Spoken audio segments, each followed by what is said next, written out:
Hello, this is Power in the Word, and I'm Scott Reed. Thanks for joining me for another study session in our Doctrine and Covenants, Come Follow Me. This week, we look at the subject of Easter. And I want to wish all my family and friends, those of you who tune in, thank you, and I hope you have a happy Easter as we celebrate together the Lord's death, burial, and resurrection. To do that, I want to take you first to the Psalms today as we open up our Bible and look at Psalms 85 together. Note in Psalms 85, if you come down to verse 11, the psalmist actually declared this line: "Truth shall spring out of the earth, and righteousness shall look down from heaven." So we get this idea of truth emerging up out of the earth and righteousness descending this direction out of heaven. Note it is not only declared here, but also from the prophet Isaiah, chapter 45, verse 8, and Moses 7:62, of which I think I'm going to take you to next. So go with me to Moses chapter 7. Remember, this is Joseph Smith in the Pearl of Great Price as he discovers and gives us greater insight into Enoch and his ministry. Verse 60 says, "And the Lord said unto Enoch, As I live." So there's that Semitic oath where God places his life on the line in order for this to be a sure witness that even so will I come in the last days, in the days of wickedness and vengeance, to fulfill the oath which I have made unto you concerning the children of Noah. 61, "And the day shall come that the earth shall rest."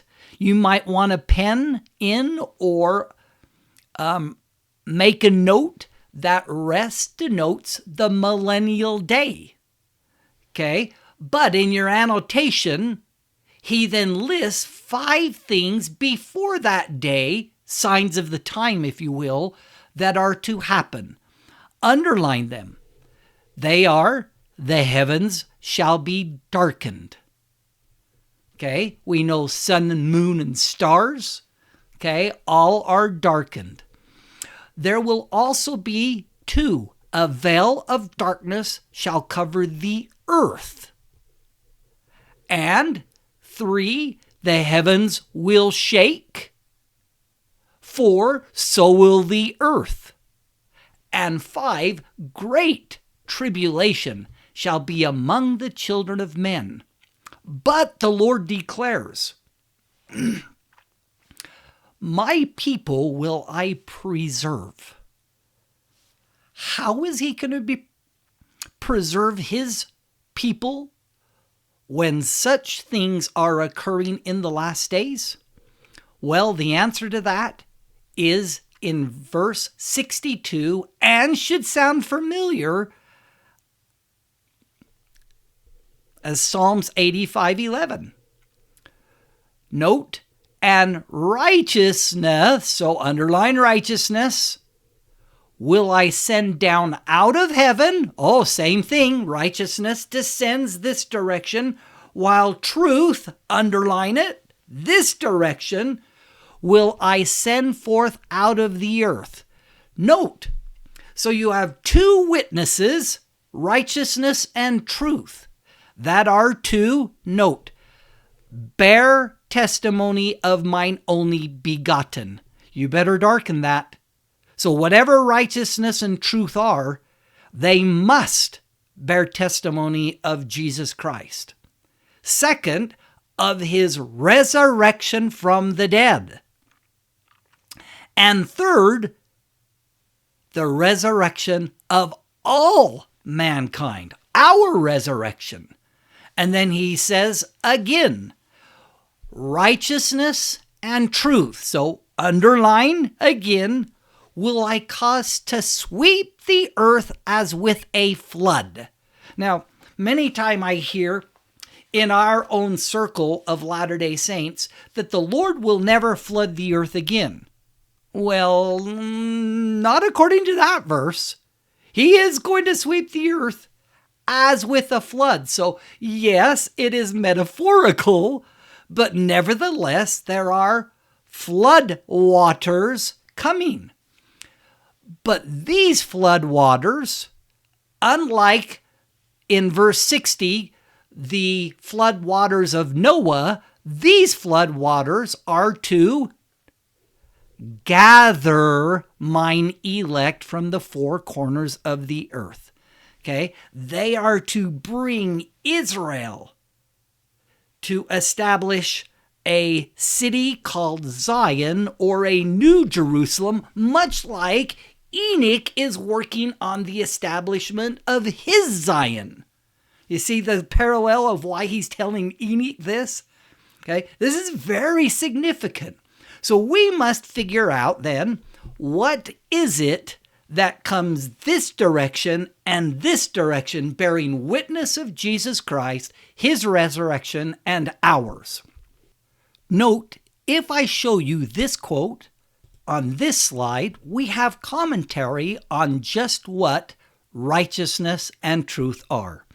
It is Ezra Taft Benson who declared, "The Lord promised, therefore, that righteousness would come from heaven and truth out of the earth.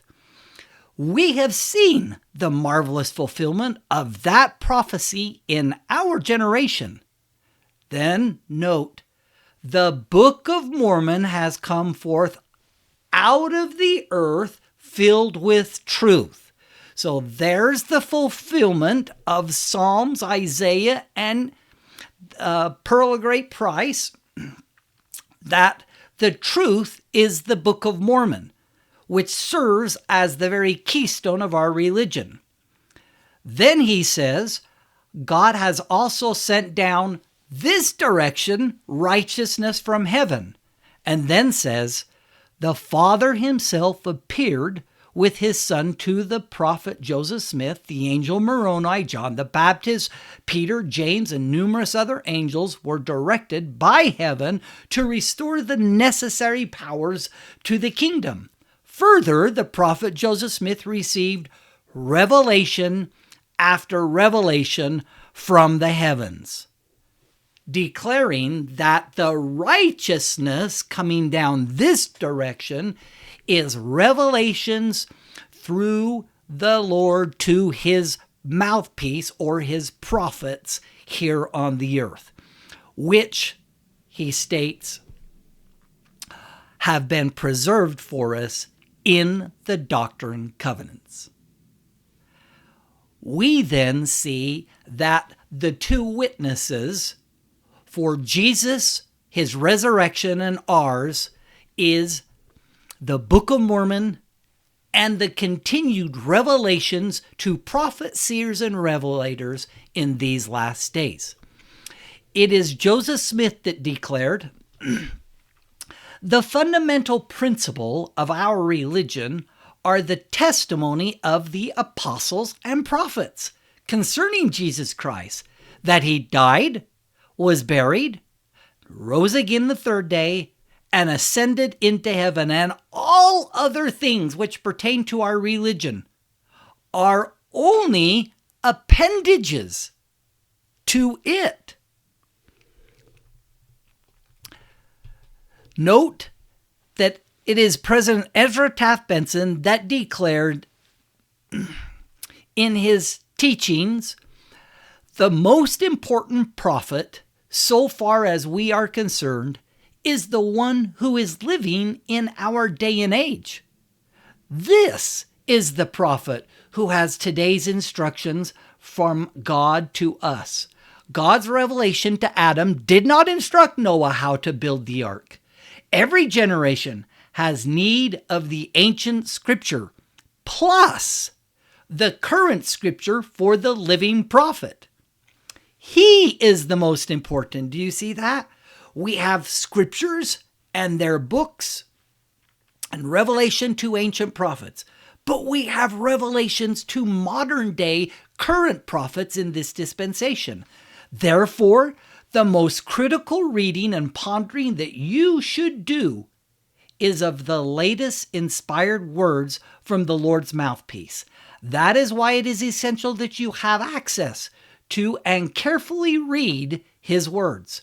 Let me ask, do we need a true prophet of the Lord on the earth today? Did the people in Noah's day need a prophet to warn them spiritually and temporally? Had a man refused to follow Noah, would he have been saved from the flood? Yet the Bible tells us that in the last days in which we live, the wickedness of the people will become comparable to the wickedness of the people in Noah's day, when God cleansed the earth by flood.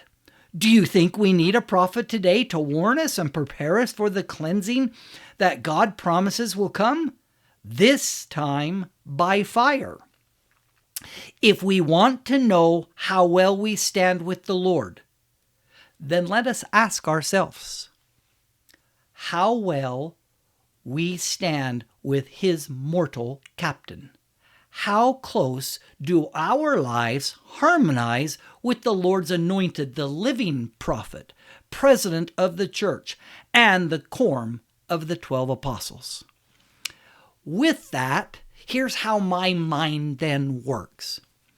We have looked at the actual Christmas and Easter messages literally in the events that occurred with those events in the New Testament. We then looked at the prophetic insights, given to us by Book of Mormon prophets that would enlarge those two great events.